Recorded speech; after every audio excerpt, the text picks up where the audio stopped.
et bienvenue donc dans ce premier atelier, les mardis de l'IAGEN. Alors, donc comme François l'a mentionné, hein, l'idée pour beaucoup d'entre vous est de pouvoir un petit peu voilà, expérimenter avec l'IA générative et notamment l'API de GPT 3.5 et aussi de voir ce que aussi peut donner ChatGPT 4, étant donné que c'est assez limité aujourd'hui dans le monde de l'entreprise. Donc, pour ce faire, en fait, pour vous donner accès à cette API d'OpenAI, donc on a développé ce qu'on appelle un génie. Hein. Donc, un génie, c'est juste du code Python, en fait, un framework et c'est du code Python qui vous permet d'utiliser une API pour différentes fonctionnalités, pour faire des automatisations de workflow et qui permet d'intégrer des modèles en local ou d'autres API. Alors, donc il y a deux différences fondamentales entre GPT 3.5 et GPT 4. La première, c'est la puissance. Bien sûr, GPT 4 est beaucoup plus puissant que GPT 3.5. GPT 4 offre aussi l'accès via ChatGPT à de nombreux modules, comme on le verra après. Notamment, les deux plus intéressants sont Code Interpreter et Bing Browsing. Donc, Code Interpreter permet l'analyse de fichiers. Et c'est ce qu'on vient ici répliquer dans le Genie, c'est la possibilité d'uploader des fichiers, ce qui n'est pas possible dans la version standard de ChatGPT 3.5. Et enfin, la version web scraping qui est extrêmement intéressante, qui permet d'aller chercher des informations sur Internet directement dans le chat. Il y a aussi, ce qui est aussi intéressant et qu'on verra par la suite, c'est qu'il y a tout un tas de petits plugins qui ont été développés non pas par OpenAI directement, mais par la communauté qui s'est construite autour de ChatGPT. Donc, vous en avez beaucoup. Hein. Vous avez des plugins qui vous permettent d'avoir le prompt parfait. Vous avez des plugins qui vous permettent aussi d'aller sur Internet, parfois de creuser davantage que le module Bing traditionnel. Vous avez des modules qui vous permettent d'avoir accès à des bases de données scientifiques. Bref, vous avez tout un tas de plugins qui ont été créés par la communauté pour vraiment augmenter en fait l'expérience sur ChatGPT. François, tu peux passer à la slide suivante. Alors, donc là, on a mis un petit peu les différences entre ChatGPT et l'API. Donc, il faut savoir, il y a deux, trois points importants à retenir. C'est que l'API, elle est très, très intéressante parce qu'elle permet vraiment une grande personnalisation en fait et une intégration dans les workflows ou dans les outils existants, tout en bénéficiant d'une puissance qui est stable, puisqu'on va se connecter à un type de modèle d'API. Et aussi, et par contre, voilà, elle nécessite quand même un certain développement. La différence aussi est sur le coût. Aujourd'hui, vous avez via ChatGPT, notamment pour obtenir ChatGPT 4, vous avez un coût d'abonnement qui est sur la version retail de 20$ par mois et qui varie légèrement pour la version Enterprise. Ça dépend de ce qui est négocié avec les sales. Alors que l'API d'OpenAI, vous payez vraiment à la requête. Donc, pour vous donner un ordre d'idée, une requête sur standard sur GPT-4 va vous coûter à peu près 90 centimes la requête et va vous coûter à peu près quelques centimes, 3-4 centimes, voire moins sur GPT 3.5. Ça, c'est en termes de coût. Donc, on se rend compte qu'il y a quand même un certain décalage entre un coût d'abonnement qu'on pourrait avoir entre ChatGPT 4 sur la version retail et la version d'utilisation d'API. C'est pour ça que beaucoup de personnes qui utilisent et d'entreprises qui utilisent aujourd'hui et qui intègrent les API d'OpenAI utilisent principalement l'API de ChatGPT 3.5. Alors, donc, on a des contraintes d'utilisation. Donc, on est beaucoup de participants lors de cet atelier. Et donc, on a beaucoup de connexions en simultané. Il faut savoir que cet outil Génie, il a été construit spécifiquement pédagogiquement pour cet atelier. Donc, ce n'est pas du tout un outil qui est commercialisé, c'est vraiment un outil qui a été construit pour les besoins de cet atelier.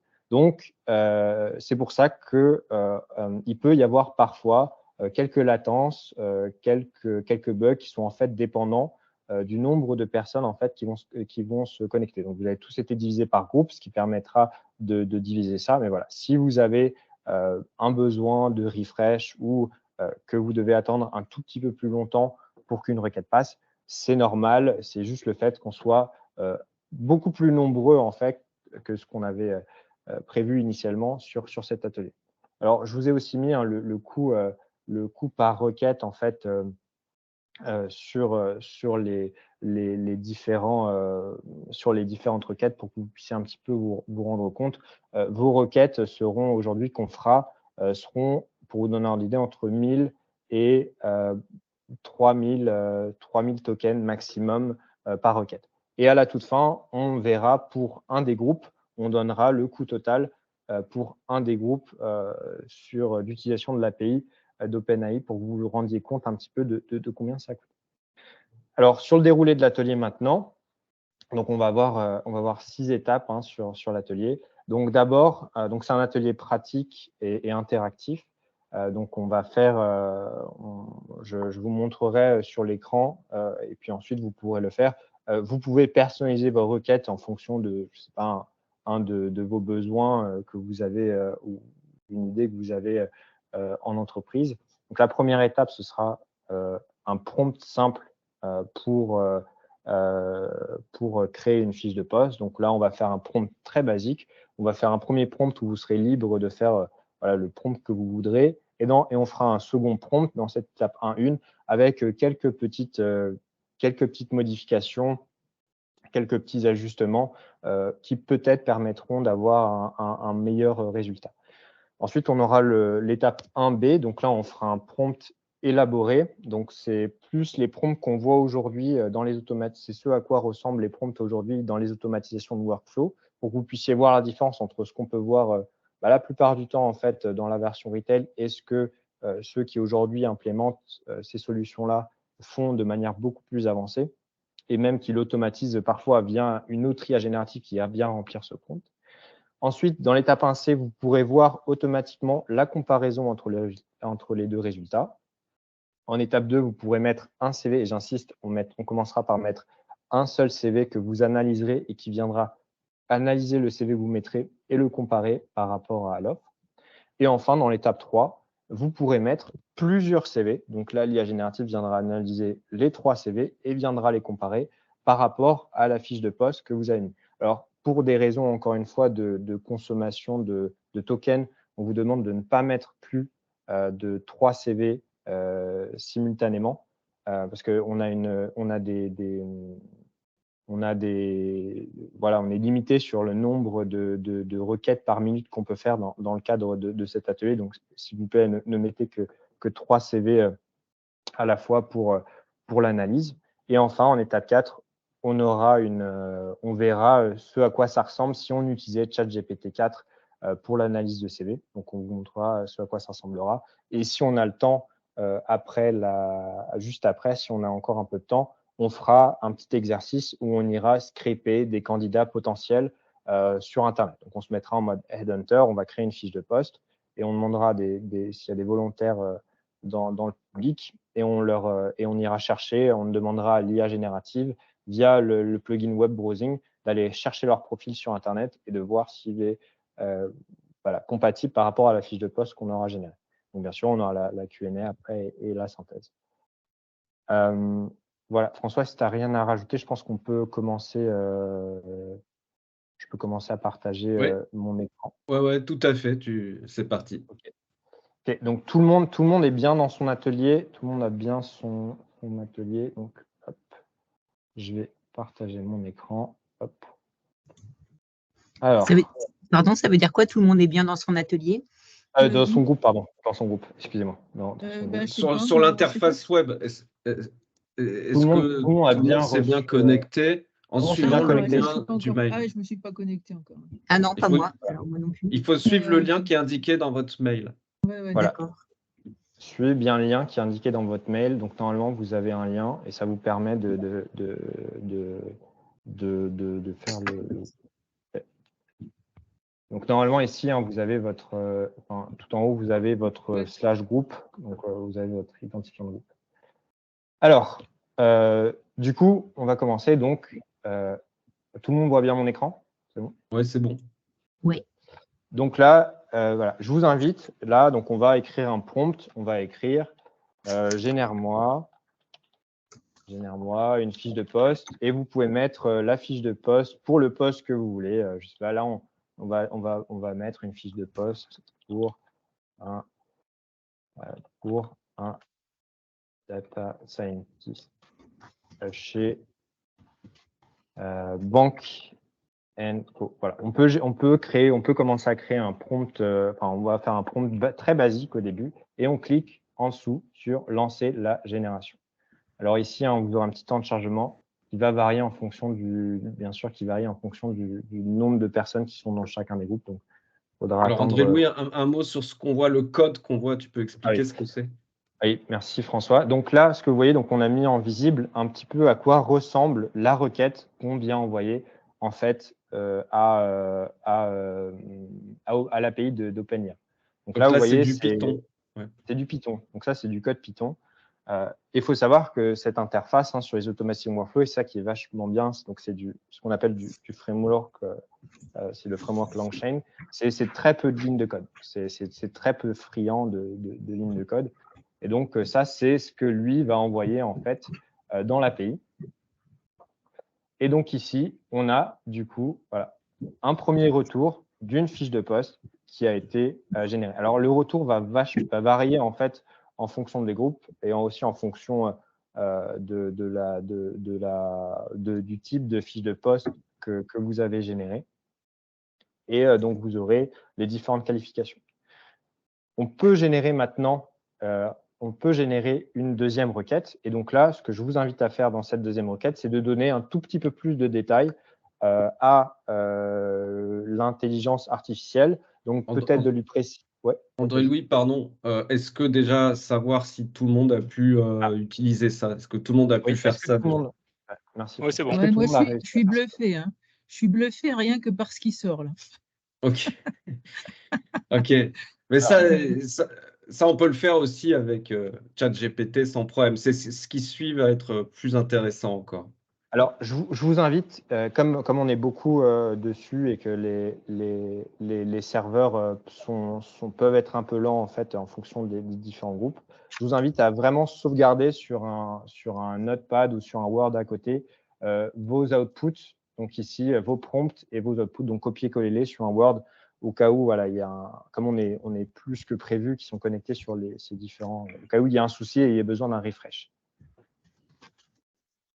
Si jamais vous avez une erreur, si jamais certains d'entre vous ont peut-être, du fait de trop de membres connectés sur le groupe, une erreur 500, vous pouvez juste rafraîchir la page. Et relancer le prompt. Donc ici, voilà, je vous invite à ceux qui l'ont fait de mettre plus de description, plus de description, plus de contenu en fait dessus, peut-être préciser un salaire, préciser différentes choses, ou alors vous pouvez lui dire même de préciser ces différentes ces différents aspects.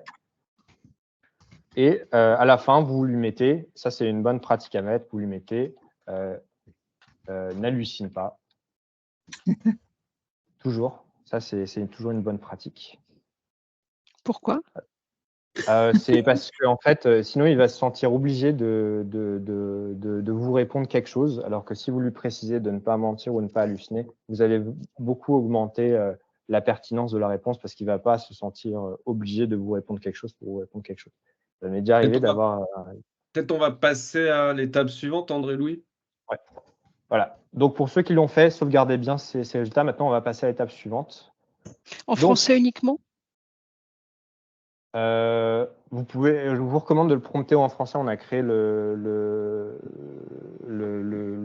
programme pour qu'il fasse en français. Après, si vous le faites en anglais, il comprendra aussi. Donc là, je vous invite ici donc, à faire la même chose. Donc là, c'est vous indiquer votre entreprise, donc Banque Co. Entre les crochets, vous mettez Donc, Alors, pardon, André Ludo. Donc là, il faut expliquer qu'on va faire la même chose, mais avec un prompt beaucoup plus détaillé. voilà. Et donc, on vous fournit un gabarit de prompt beaucoup plus détaillé pour la même chose. Mais bien entendu, vous êtes tout à fait libre de le modifier. Mais juste l'idée, ça va être de comparer les résultats de deux prompts, un simple et un beaucoup plus complexe. Exactement. Et d'ailleurs, pour ceux qui voilà, ne sont pas très inspirés sur le type de qualification que ce poste peut avoir, comme c'est une IA générative, vous pouvez mettre qualification, qualification appropriée ici, ou juste mettre qualification, et il vous mettra une qualification. Voilà. Ou alors, vous pouvez préciser, et vous n'êtes pas obligé d'écrire des textes entiers, hein. Vous pouvez vraiment lui donner des mots-clés, comme par exemple voilà, leadership, et il va vous écrire tout un texte sur pourquoi est-ce que le leadership est important pour ce type de poste. Donc voilà, c'est vraiment ici, c'est ce qui est intéressant, l'exercice qui est intéressant, c'est de lui donner un frame et qu'après, lui, il vienne compléter en fait dans ce frame les différentes choses qui lui semblent pertinentes par rapport à cette fiche de poste. Là, on va lui dire de mettre une autre qualification. Moi, je laisse toujours la liberté. Hop, mettre responsabilité. Voilà. Donc, et une fois que vous avez tout rempli, donc pareil, hein, vous pouvez lui demander de vous proposer un fiche de salaire pour ce poste. Vous pouvez lui demander de vous proposer des avantages pour ce poste. Mais par exemple, responsabilité, tu pourrais mettre encadrer une équipe de 10 personnes. Ah bah par exemple, Quelque en chose ça, comme je pourrais ça, mettre, avoir et qualification, avoir tant d'années d'expérience. ouais, ça je peux le mettre. Après, souvent, ce qu'il fait, c'est qu'il le met lui-même, même si on lui dit pas de le mettre. Oui, Mais comme je peux le préciser. Je peux préciser, ouais. Encadrer une équipe de personnes. Voilà. Si vous pouvez mettre, ouais, je vais lui mettre avantage. Voilà. Et ensuite, vous allez lancer ici la génération 1B. Donc, une fois que vous avez fait ça, vous pouvez lancer la génération 1B. Donc, il va se lancer. Et donc, ici, vous voyez, ici, on peut voir ce qu'il envoie, ce que le code, enfin, ce que le génie envoie en fait à OpenAI. Donc, vous voyez ici votre prompt et il envoie aussi les informations en dessous. Voilà. Si ça ne tourne pas, donc rappelez-vous toujours hein, de sauvegarder vos outputs et vos inputs au cas où ça lag. Et voilà. Donc ici, vous faites génération. Si ça ne marche pas, vous attendez, vous relancez. Et si vous avez fait, ne relancez pas comme ça, laissez les autres lancer aussi leur génération. Est-ce qu'il y a des questions jusqu'ici pour le moment? Je vais dans le chat. Moi, j'ai juste raté le début du prompt travailler. Je suis désolée, j'ai eu un message en même temps. Donc, en fait, on reprend le premier prompt et on rajoute des infos. Hein, Alors, sur le prompt 1B, vous ouvrez le prompt 1B et ce Oui. que vous faites, c'est que vous prenez donc, et vous remplissez pour mettre les mêmes informations que ce que vous aviez essayé de mettre dans 1A et vous essayez de remplir avec ces informations-là dans 1B pour que lui puisse générer en fait un output comme celui-ci, donc qui soit beaucoup plus structuré comme fiche de poste et que après vous puissiez comparer en fait les deux. Alors, on va comparer les deux entre un output généré, on va dire, via un prompt simple et un output généré via un prompt complexe qui sont aujourd'hui les prompts qu'on utilise dans les automatisations de workflow. Alors, est-ce que c'était clair ou ouais. Oui, sur le prompt B, est-ce qu'on est limité à quoi en termes de longueur de texte? Il y a une limite ou on peut mettre des très très longs 200 lignes sur ce qu'on recherche? Alors, vous pouvez mettre. Alors là, je pense que vous avez une limite assez importante sur le nombre de lignes de ce que vous recherchez. Après, pour cet exercice, pour cet atelier, peut-être ne le faites pas pendant l'atelier parce que ça va consommer beaucoup de tokens, mais techniquement, vous n'êtes pas limité. Hein. Mais là, pour l'atelier, faites des descriptions un petit peu simples dans le prompt 1B. Ça ne consommera pas trop de tokens et tout le monde pourra faire des requêtes. Mais techniquement, Alors, oui, vous pouvez mettre beaucoup de demandes. Oui. Moi, ça m'a répondu, je suis désolée, mais la description de poste que vous avez écrite ne correspond pas au modèle fourni. Veuillez utiliser le modèle fourni pour fournir une description complète. Alors, dans ce cas-là, vous pouvez juste, si le 1B, dans ce cas-là, vous pouvez, si vous avez bien sauvegardé votre input, vous pouvez juste le recopier-coller, relancer et lui renvoyer. C'est probablement parce que votre requête, il y a eu trop de requêtes qui ont été envoyées en même temps et dans votre groupe, et du coup, il n'a juste pas dû la prendre en compte. Mais typiquement, là, vous voyez, sur mon écran, vous avez un exemple d'output du coup qui a été généré. Donc moi, je suis dans le groupe 1, donc je ne sais pas si le groupe 1, peut-être on est moins. C'est pour ça qu'on a un peu plus. Mais du coup, vous avez là sur les différentes, vous avez donc il respecte bien les missions principales. Donc il a bien détaillé sur le fait de gérer une équipe de 10 personnes. Voilà, il a même il a catégorisé ça dans mission principale. Il a catégorisé gestion de projet aussi. J'avais laissé la liberté là-dessus aussi. Contribution livrable. Question. Oui. Alors d'abord, j'ai les mêmes rubriques que vous, donc j'imagine qu'il prend, alors qu'on n'a probablement pas fait du tout la même recherche, donc a priori c'est des rubriques qu'il trouve assez génériques. Mais par contre, en plein milieu, il passe en anglais pour une raison que je ne comprends pas. Et donc moi, toute la partie gestion de projet, collaboration et contribution au livrable est en anglais. Alors ça arrive. Je pense que c'est parce qu'on est trop à tirer sur cette même API. Ça arrive, vous pouvez relancer et y mettre en français. Après, le fait, là, l'exercice, ça va être ensuite d'analyser, qu'on fasse l'analyse des CV et autres. Mais là, pour le coup, ça peut arriver, c'est des petits bugs qui peuvent arriver. Mais derrière, il fera les analyses, même si lui, il est en anglais ou il est en farsi ou autre, il fera l'analyse standard. Alors, juste, je vais comparaison juste des avancer. résultats. Il y a un bouton je vais juste faire la comparaison des résultats. Donc là, vous pouvez voir comparaison des résultats pour comparer les deux. Donc, vous pouvez comparer les deux. Donc, vous voyez le résultat entre le prompt traditionnel et un prompt plus, on va dire, plus détaillé, plus avancé. Sachant que ça, c'est des prompts aussi qui sont générés. Là, pour le coup, comme c'est une grosse consommation de tokens, on a utilisé GPT 3.5 et on le verra après pour ChatGPT 4. Si vous utilisez ChatGPT 4, vous aurez des résultats encore meilleurs, encore plus précis et vous limiterez grandement le risque que vous ayez des outputs potentiellement en anglais. Là, malheureusement, ça arrive avec 3.5 qui est moins performant que GPT 4, mais beaucoup moins coûteux et avec une limite plus grande pour le moment. Et André-Louis aussi, tu m'avais expliqué qu'avec GPT 3.5, on pouvait être plus nombreux simultanément qu'avec GPT 4, ce qui explique pourquoi on a été obligé à cette étape d'utiliser le 3.5. Effectivement. En fait, il y a une limite de requêtes par minute que vous pouvez faire sur GPT-4 qui était de 10 000, il me semble, contre 185 000 pour GPT 3.5. Donc là, actuellement, dans les groupes, vous êtes à peu près une consommation de 150-155 000 tokens à la minute dessus. Donc, c'est pour ça que sur cette tâche spécifiquement, ce n'était pas possible d'utiliser GPT-4. Alors maintenant, on va analyser un CV. Donc, je vous invite à cliquer sur l'étape 2. Donc, on va faire ici, on va sélectionner Browse File. Et là, on va faire on va venir uploader un CV. Il va venir lire le CV. Donc, ça peut être, vous verrez, vous avez différents formats de CV. Donc, je vous invite à choisir un CV. Prenez pas nécessairement le plus évident. Vous pouvez prendre des CV qui ont des formats carrés et autres. Donc, vous pouvez le mettre dedans. Et il va venir analyser. Moi, j'arrive pas à uploader parce qu'ils me disent please upload resumes et je peux pas uploader là, je sais pas comment faire. Alors, quand vous cliquez sur Browse File ici, normalement. Attendez, pardon, attendez, parce que là je vois. Oui, ok. Bah, c'est bizarre. Ouais, mais ici, vous cliquez ici. J'ai pas ça, moi.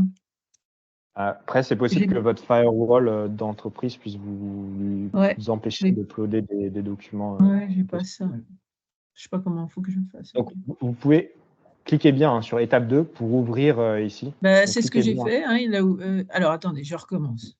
Ah oui, pardon, j'ai mal fait parce que j'ai regardé les deux à la fois. Okay. André-Louis, tu peux envoyer un CV pour montrer? Oui, donc j'envoie un CV. Hop. Donc, j'ai envoyé le CV ici. Donc, je vais analyser. Je vais sauvegarder juste avant mon input. Je vais faire ici. Donc, j'envoie le CV ici. Je fais Analyze Single Résumé. Hop, et là, il va mouliner. Il va mouliner et il va analyser le CV que je lui ai envoyé. Sachant que le CV que je lui ai envoyé, c'est le LB, Lead Data Scientist. C'est un des CV qui se trouve sur le serveur pour lequel vous avez un lien dans le mail. En fait, donc c'est un CV d'un data scientist qui s'appelle Louis Berger. Voilà. Berger. Enfin, bon, c'est un vrai data scientist, mais on a changé le nom. Hein. On a anonymisé. Et donc là, vous avez, du coup, on voit ici l'analyse complète du CV. Et on voit que selon l'API, il trouve que effectivement ce CV de data scientist a les compétences pour être lead data scientist en fait chez Bank & Co. Et on voit aussi qu'il va venir extraire du coup les données qui sont présentes sur le CV. Et il va venir vous générer une petite synthèse des données qui sont sur le CV. Alors, pour ceux qui le souhaitent, je vous invite à ouvrir le CV et à comparer par rapport aux outputs que vous aurez. Vous n'êtes pas obligé de prendre le CV de Louis Blanc. Vous pouvez essayer avec d'autres CV également, donc pour voir si des CV qui n'ont rien à voir, s'il va venir vous dire que si oui ou non, il pense que ça pourrait être matché ou que ça pourrait être pertinent. Et juste une question. Oui, une question sur la restitution, elle se fait forcément. Enfin, pourquoi elle se fait comme ça en langage très littéraire? Est-ce qu'il y a un moyen d'avoir juste les plus et les moins ou quelque chose comme ça? Ouais, vous pouvez tout faire. Hein. Ça dépend après dans l'output du prompt. Là, pour les contraintes de l'atelier, on l'a fait comme ça, mais vraiment, vous pouvez vous imaginer quelque chose de très structuré. Vous pouvez même vous imaginer qu'il remplisse directement un fichier Excel en vous donnant les plus. Enfin, vraiment, vous pouvez tout faire. Hein. Encore plus avec GPT. Peut-être tu le montreras, André-Louis, avec ChatGPT 4. Ouais, on pourra dire structure ton analyse avec des bullet points, etc. Ouais, mais ça, c'est une bonne idée. On pourra faire cet exercice. Parce que là, donc, en fait, il y a une particularité, c'est que dans ChatGPT 3.5, vous ne pouvez pas envoyer un document, alors que vous pouvez le faire avec ChatGPT 4 et un plugin. C'est ce que va montrer André-Louis tout à l'heure. Ouais. Donc, je vous invite maintenant à ouvrir l'étape 3. Donc là, on a fait l'étape 2. On a fait l'étape 2 et donc sur l'étape 2, on a donc uploadé un CV. Un CV, c'est bien. Maintenant, on va uploader 3 CV. Alors, sur cette étape, je vous invite à du coup sélectionner 3 CV. Prenez ce que vous voulez. Vous n'êtes pas obligé de prendre celui du lead data scientist. Voilà, moi, je vais en mettre 3. Je vais mettre un directeur une personne dans la com, une personne qui est dev. Non, je vais prendre un monteur, une personne dans la com et une personne qui est lead data scientist pour voir lequel des 3 est choisi. Voilà, donc on upload ici et en étape 4, on vient cliquer sur analyser et comparer les CV. Donc là, on upload 3, donc n'en uploadez pas plus que 3 pour le moment parce que voilà, on est limité en termes de requêtes. Encore une fois, sauvegardez bien, surtout avant de faire cette analyse de CV, comme là, on va consommer beaucoup de tokens.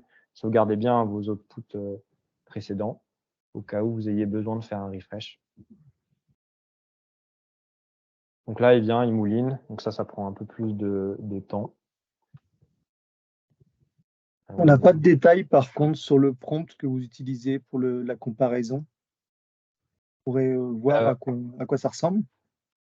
Ok. Alors ça, c'est sous le capot. Je pense peut-être Paul pourra répondre à ça dans les commentaires sur le prompt. Mais c'est des prompts très standards. Hein. C'est vraiment des prompts très standards. Enfin, là, on a montré tout à l'heure, quand on a envoyé les données à GPT-4, et même là, sur l'analyse de fichiers, c'est vraiment des prompts qui vont être très, très standards hein, pour l'analyse. On va juste lui dire, voilà, analyse. Et c'est plus le travail qui va être fait en amont sur Python vraiment sur le génie pour bien lui mâcher le travail avant de lui donner ça. C'est vraiment, on vient vraiment tenter d'apporter l'information la plus clean possible avant l'analyse de l'API. Le prompt, ça joue bien sûr un rôle, mais voilà. Là, on est vraiment sur des prompts basiques. On n'a pas essayé de faire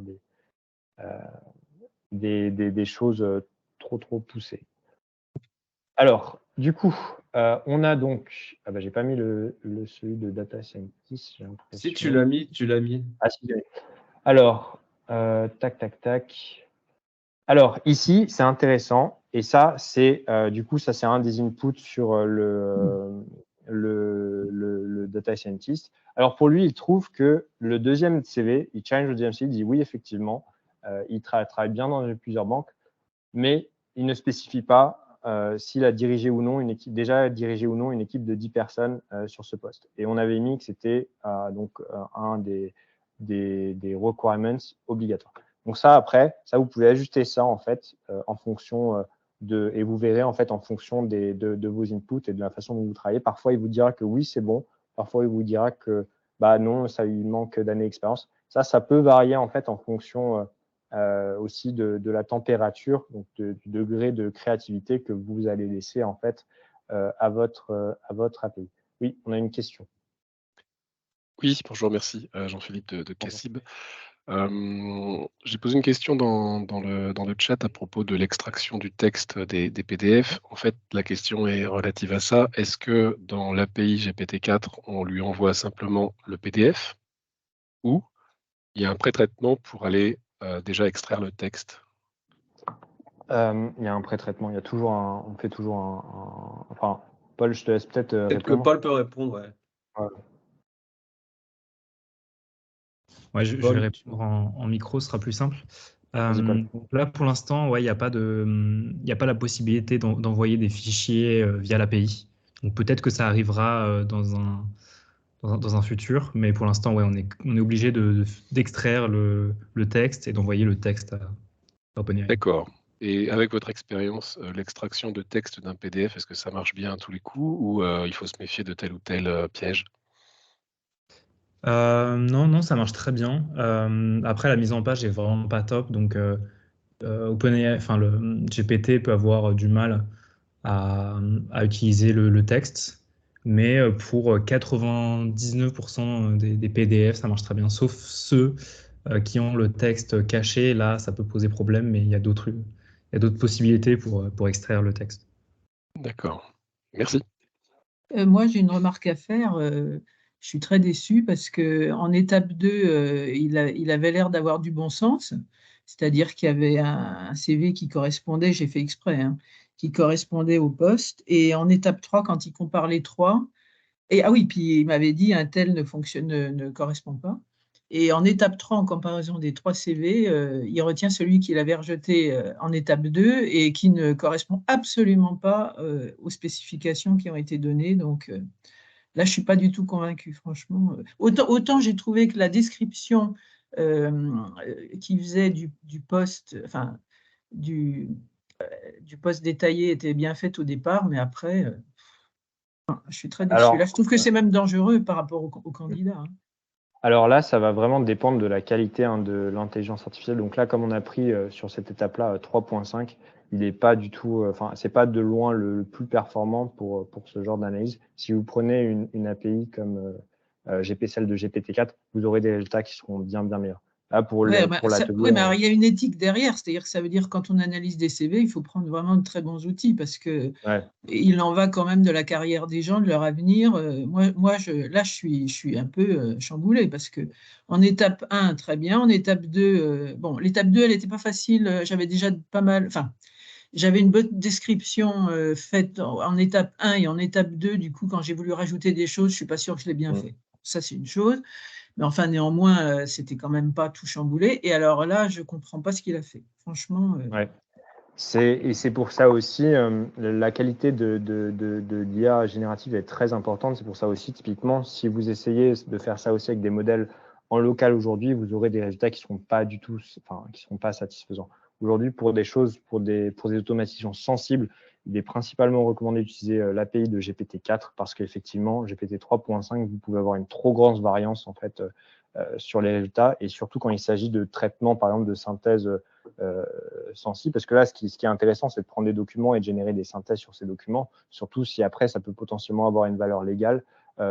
Nous, typiquement, on n'utilise que GPT-4, même si au lieu de coûter 3 centimes la synthèse ou 2 centimes la synthèse, ça va coûter plus 1 ou 2 euros en fait, la synthèse. Mais aujourd'hui, je dirais, moi, je ne ferai confiance qu'à GPT-4 au jour d'aujourd'hui pour traiter des choses plus sensibles.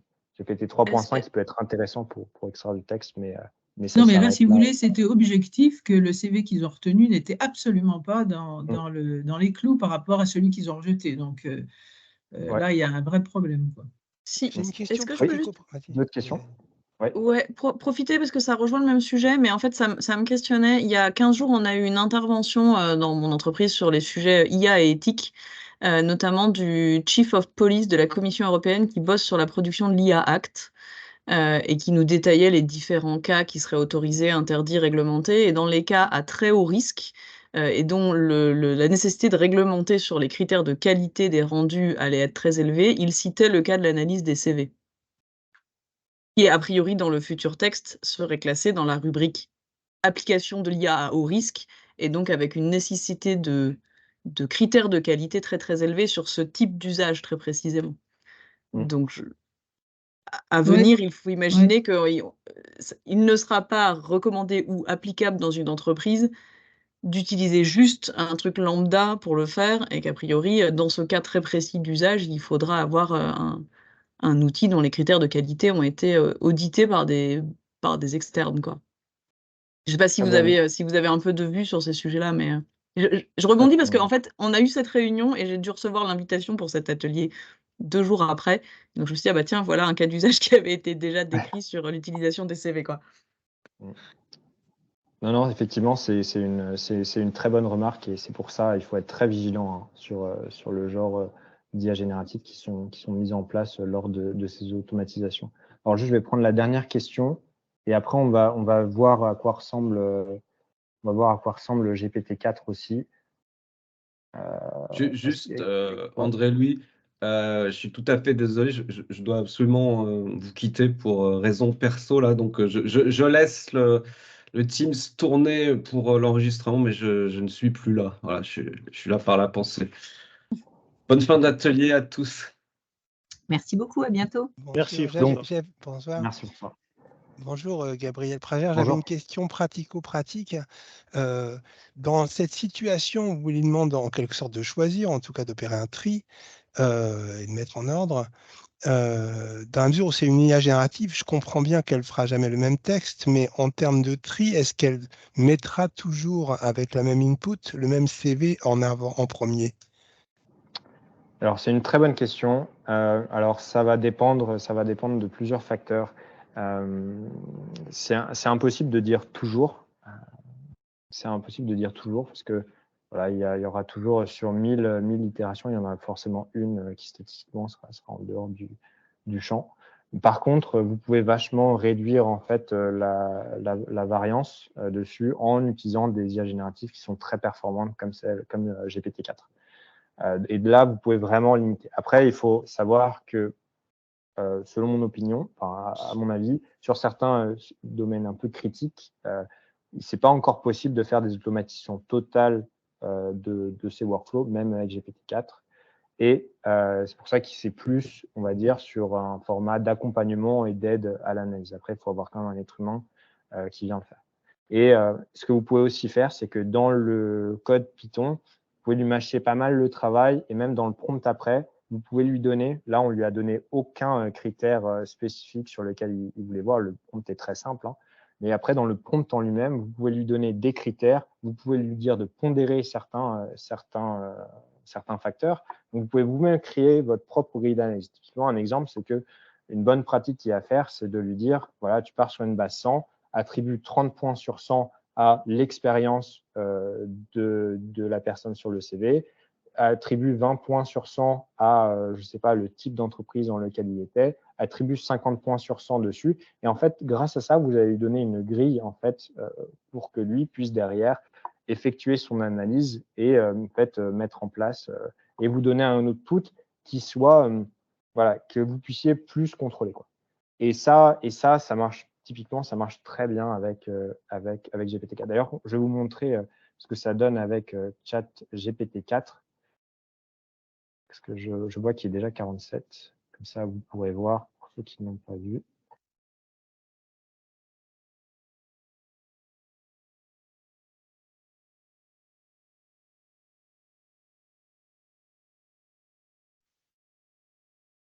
Alors, dites-moi si vous voyez mon écran. Est-ce que vous voyez mon écran? Oui, c'est bon. Alors, là, on est sur ChatGPT-4. Donc, là, vous êtes sur ChatGPT-4. Donc, on est sur l'interface retail. Alors, donc, juste pour récapituler ce qu'on a vu jusqu'à maintenant. Donc, on a mis le génie, on l'a prompté pour créer une fiche de poste. Ensuite, on lui a donné un prompt avancé pour faire une fiche de poste qui était sur la comparaison plus pertinente à ce qu'il aurait pu avoir précédemment. Et là, du coup, ce qu'on va faire, c'est qu'on va voir sur ChatGPT-4, donc ça, c'est la version Retail ou Enterprise, comment est-ce qu'on peut réussir à faire ce même exercice. Vous voyez que si chez vous, vous voulez vous entraîner à créer à essayer de refaire l'exercice, vous pouvez le faire sur ChatGPT-4 ou même sur ChatGPT 3.5, même si ChatGPT 3.5 ne vous permet pas de mettre des fichiers. Donc là, qu'est-ce que j'ai fait dans ChatGPT-4? Je lui ai indiqué, du coup, je lui ai fait un prompt ici. Donc, je lui ai dit, voilà, je l'ai conditionné, je lui ai dit qui il était, je lui ai dit donc qu'il était d'agir comme un expert RH, de générer une fiche de poste, je lui ai dit pourquoi, pour qui. Je lui ai demandé de pas halluciner, je lui ai demandé de personnaliser tous les critères en fonction du poste. Hop. Donc voilà, donc là, il va générer. Donc, vous voyez, alors, une des choses qui est intéressante, c'est que ChatGPT peut avoir des baisses de puissance et de vitesse, en fait, en fonction de critères qui ne sont pas toujours très bien compris et connus. Alors que quand vous travaillez sur API, vous êtes beaucoup plus stable, en fait, sur la puissance. Donc là, on voit, il génère, donc je coupe pour que ça aille plus vite. Donc là, il génère la fiche de poste. Voilà, donc il structure, on voit quand même que la qualité de la structuration est meilleure. Et meilleur qu'en fait que le 3.5 tout seul, il va tout de suite comprendre les critères qu'il faut mettre. Donc, il va vous donner plus de spécificité. Il va vous dire quelles compétences techniques il faut avoir pour ce poste, alors que vous avez vu, je ne lui ai pas donné beaucoup d'informations non plus. Donc, il va vraiment chercher très, très loin. Il va même chercher qualité personnelle et autres. Oui. André, lui, j'ai vu un truc là, pas très longtemps, mais rien à voir avec les CV, mais je pense que ça pourrait marcher pareil. Ça serait intéressant de tester. C'est l'utilisation du seed, de la racine. Tu lui donnes un seed, tu lui dis, bah voilà, génère quelque chose avec tel seed, et a priori, c'est beaucoup plus reproductible. Ouais. Tu vois, enfin, je sais pas, voilà, je l'ai vu sur un autre truc, mais comme c'est de la génération. Ouais, j'ai vu, je t'avoue, j'ai pas encore, j'ai pas pratiqué. Ce type-là, mais j'ai vu, ouais, mais j'ai pas encore eu le cas de pratiquer. Mais oui, bonne remarque. Donc ici, là, ce qu'on va faire, ce que je vais vous montrer, c'est je vais venir uploader maintenant des documents dans ChatGPT-4. Alors, ce qui est intéressant, c'est que là, vous avez vu, vous avez uploadé trois documents dans 3 CV là dans le framework Python. J'avais essayé pour la vidéo d'uploader 3 CV dans ChatGPT-4. Il a planté. Et il a planté 5 fois quand je lui ai demandé de le faire. Donc, j'ai été limité à lui envoyer 2 CV en fait maximum. Parce que je pense que j'ai dû dépasser la limite de token qui permettait. Donc, voilà, donc là, je viens uploader donc, les 2 CV. Hop. Voilà, donc là, j'upload. Donc là, il vient prendre les 2 CV. Là, pareil, je lui demande d'analyser. Et là, ce qui va être intéressant, c'est que je vais vous montrer le code il va se créer du code lui-même en fait pour analyser. Là, je lui donne le prompt.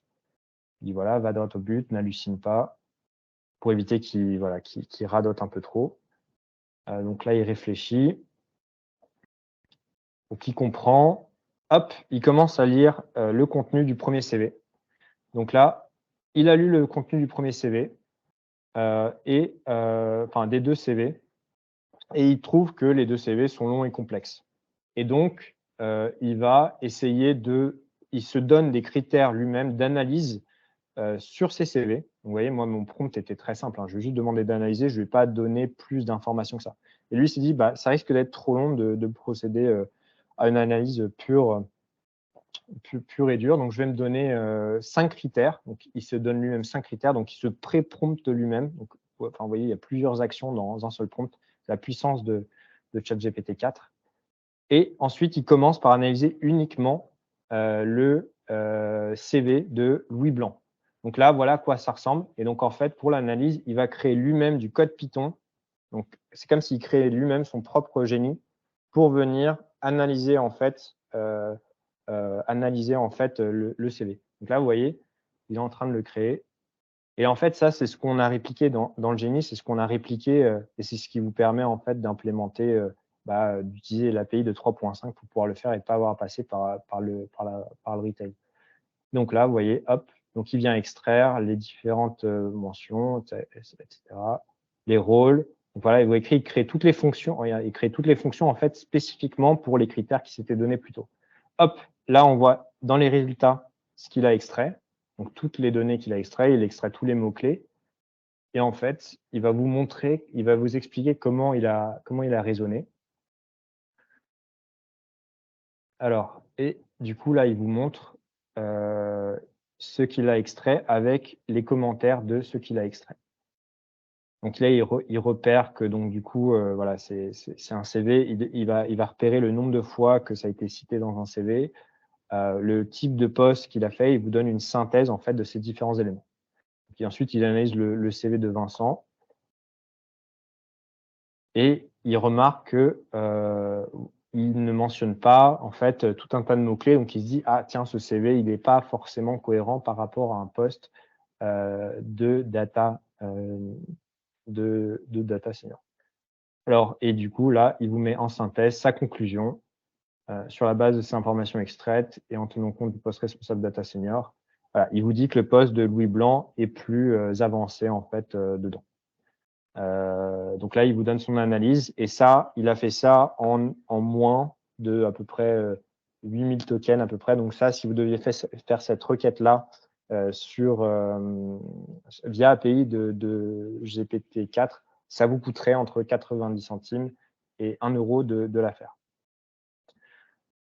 Donc voilà pour la présentation sur ChatGPT-4. Je vois qu'il est déjà 55. Est-ce qu'il y a des questions sur cette partie de la présentation? Si on a un peu de temps, après, je ferai la démo du web browsing pour ceux que ça intéresse. J'avais une mini-question qui rejoignait une autre question qui avait été posée, c'est est-ce qu'on est sûr que l'outil sait bien analyser un PDF, enfin un CV sur PDF qui peut avoir du design qui gêne, est-ce qu'ils savent bien extraire tout ce qu'il faut, quoi? C'est ça surtout. C'est une très bonne question. Paul, je ne sais pas si tu veux y répondre, peut-être donner plus de précision sur le mode d'extraction. Oui, bien sûr. Mais en fait, il y a deux possibilités. Soit nous, ce qu'on a fait, donc tout simplement un module qui vient chercher le texte dans le PDF, ou là, dans ChatGPT. Donc là, on n'a pas vraiment on ne sait pas vraiment ce qu'ils utilisent, mais c'est leur système à eux qui viennent prendre les informations sur le PDF. J'imagine que c'est à peu près ce qu'on a fait nous, mais comme c'est OpenAI, on n'a pas vraiment de visuel sur comment parce que c'est vrai que c'est crucial, hein, ça. La data qui est exploitée. On pourrait faire un prompt et lui demander de nous montrer ce qu'il a extrait du PDF. Ouais. Ouais, c'est vrai.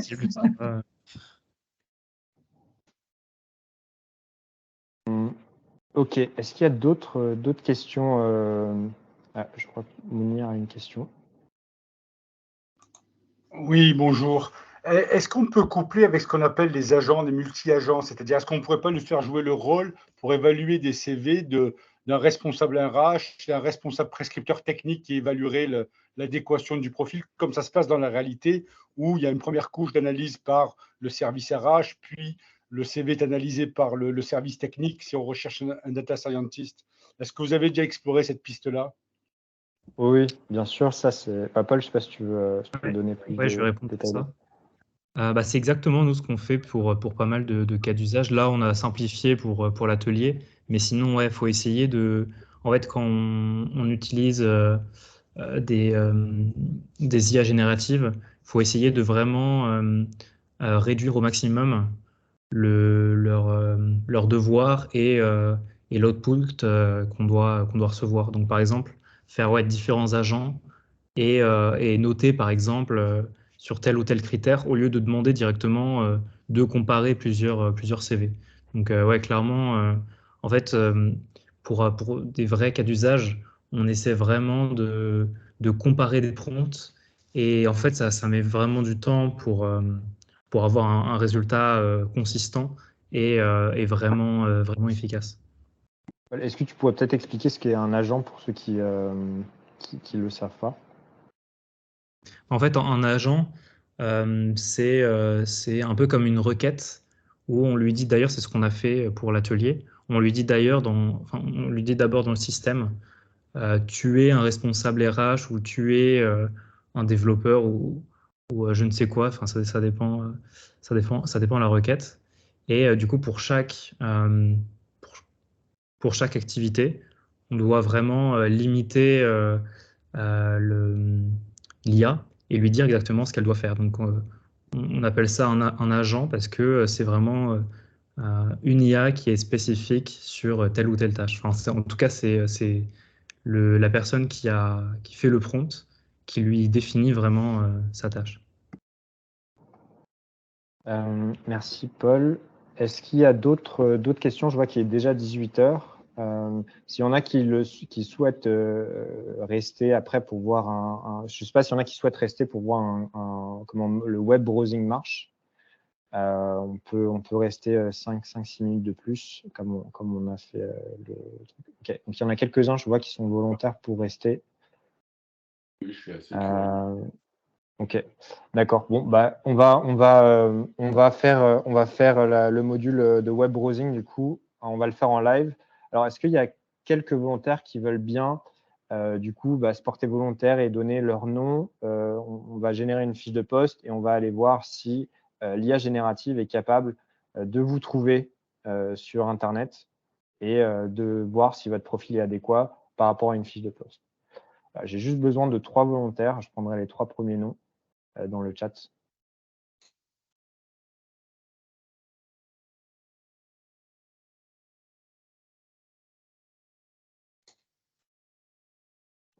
Alors, ok, bon, on a plein de volontaires. Alors, il faut le prénom et le nom complet, sinon ça ne marchera pas. Et si possible, mettez votre entreprise aussi, comme ça, on va aider, ça va éviter les homonymes.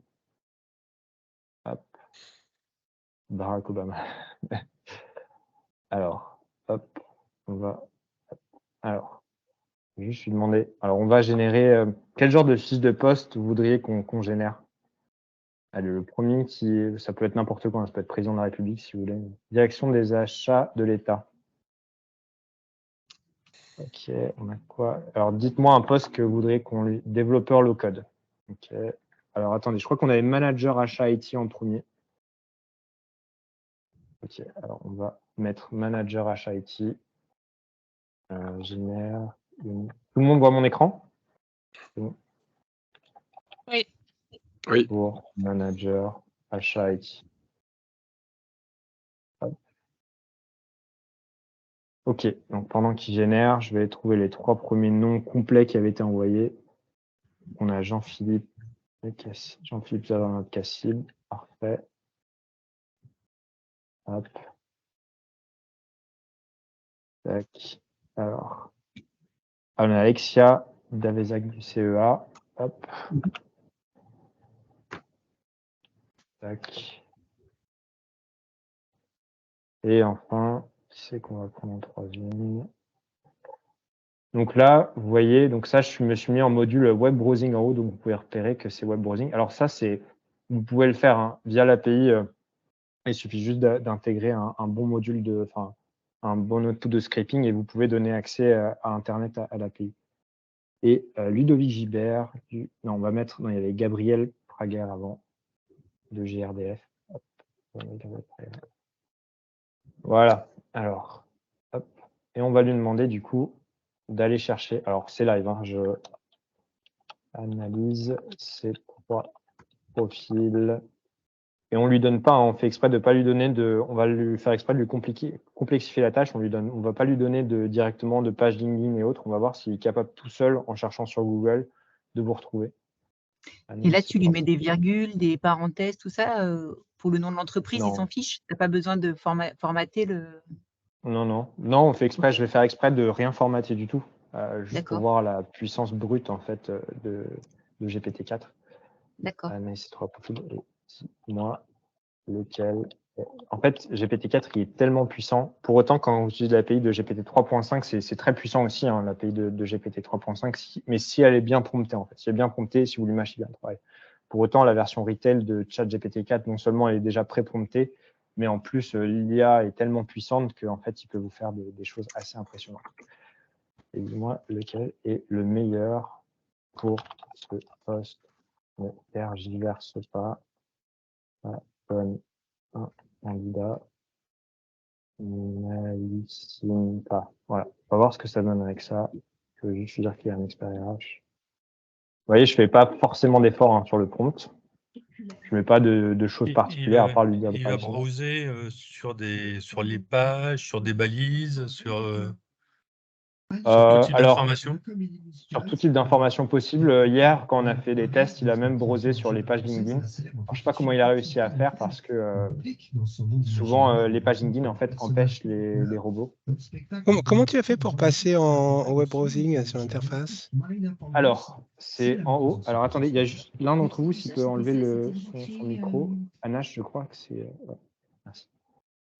Alors, vous voyez, donc en fait, ce que j'ai fait, c'est que j'ai sélectionné, je suis allé sur ChatGPT. Ah, vous voyez, regardez, il est en train de chercher ici. Regardez, il est en train de lire. On va tout savoir. Sur LinkedIn et il a réussi à trouver. Bon, malheureusement, il ne donne pas le détail. Du coup, on peut juste voir, on a juste un petit teasing là de ce qu'il fait.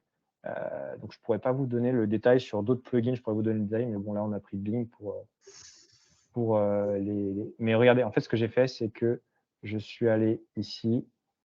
Et si vous voyez mon écran, là, vous voyez, là, il y a défaut. Là, il y a Browse with Bing. Donc, vous pouvez sélectionner ici. Vous avez Advanced Data Analytics.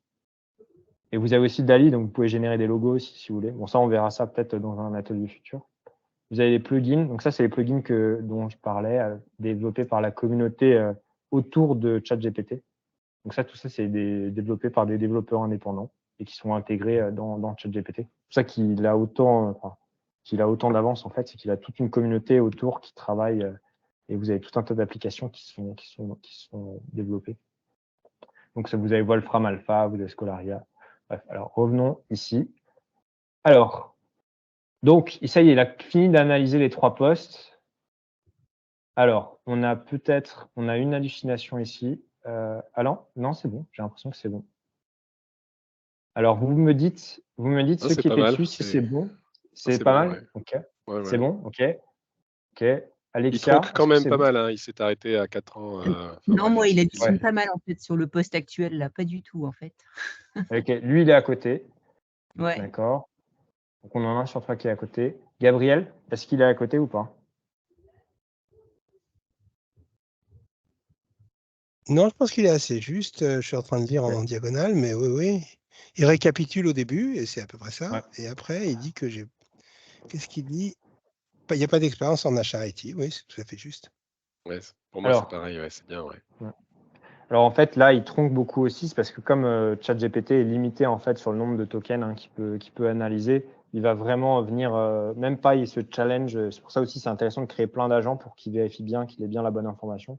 Donc là, c'est 2 sur 3, c'est parce qu'il n'est pas venu challenger en fait ses résultats, parce qu'il n'a pas assez de tokens, en fait, il n'a pas assez de puissance encore sur la version retail pour pouvoir plus challenger que ça.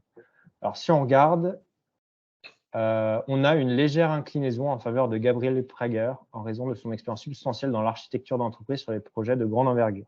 Voilà, c'est sa décision. Donc, sur les 3, on ne lui a pas donné de CV, on lui a juste donné des noms. On lui a dit de générer une fiche de poste. Et il a été capable d'aller sur Internet pour trouver les 3. Et ça, en vrai, si on bosse sur du Python, on peut vraiment aller chercher des choses très, très sympas sur le scraping, l'analyse. Enfin, vraiment, on peut faire plein de choses aujourd'hui là-dessus, quoi. Et c'est pour ça que l'API est beaucoup plus intéressante que la version retail, parce que là, la version retail, il est vachement limité en fait dans sa puissance et dans sa capacité de fonctionnalité. Mais l'API, il est beaucoup plus puissant. Et avec du développement, en fait, on peut aller chercher encore plus loin et vraiment lui apprendre à nous donner les résultats qu'on veut. Oui, on a une question dans le chat. Oui, est-ce que je pourrais voir le début? En fait, j'ai pas vu comment vous rentrez finalement le profil. C'est quoi, finishing browsing? Alors, c'était au-dessus. Comment? En fait, on lui demande d'abord de déterminer une fiche de poste et ensuite on lui dit par rapport à cette fiche de poste, compare-moi les trois enfin, évalue les trois personnes, c'est ça? Ok. Voilà, et j'ai pas donné plus d'infos que ça. Donc si j'avais donné plus d'infos, que j'aurais été plus détaillé, je serais peut-être même j'aurais donné un lien LinkedIn. Peut-être que là, il aurait été encore plus pertinent. Mais volontairement, je vais donner le minimum d'informations possible pour qu'on voit combien d'homonymies il aurait repéré, combien d'hallucinations il aurait pu produire.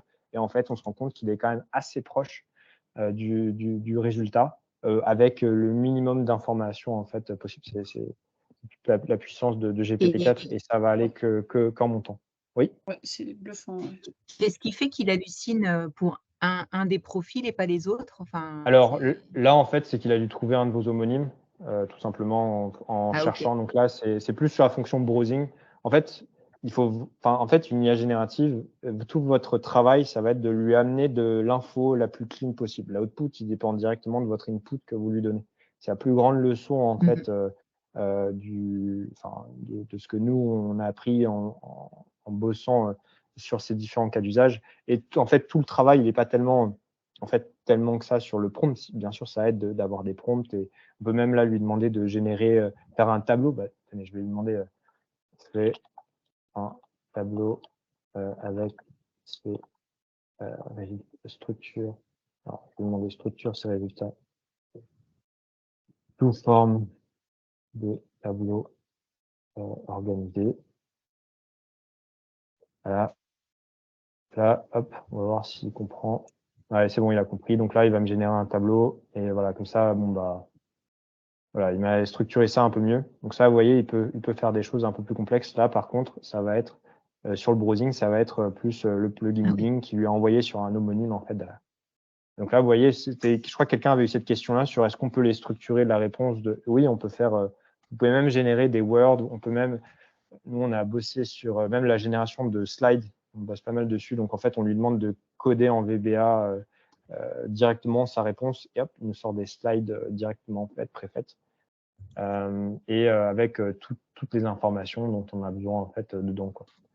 Donc franchement, c'est assez bluffant ce qu'ils sont capables de faire. Est-ce qu'il y a d'autres questions? Je regarde juste dans les messages. Ok. Bon, s'il n'y a pas d'autres questions, je vous propose qu'on s'arrête ici pour l'atelier. On a dépassé d'une petite dizaine de minutes. Voilà, donc je vous remercie d'être présent pour ce premier atelier de l'IAGEN. N'hésitez pas à nous faire des feedbacks. Hein. C'était le premier atelier du coup qu'on faisait sur ce que vous avez pensé, les axes d'amélioration possibles aussi sur ces ateliers. Voilà, donc voilà, ne pas hésiter à nous faire des retours là-dessus. Donc voilà. Ok, donc comme il n'y a pas François. Merci. Merci. Merci beaucoup. Merci beaucoup. Merci, bonsoir. Au revoir. Merci beaucoup, très intéressant. Merci bien, à la prochaine. Merci.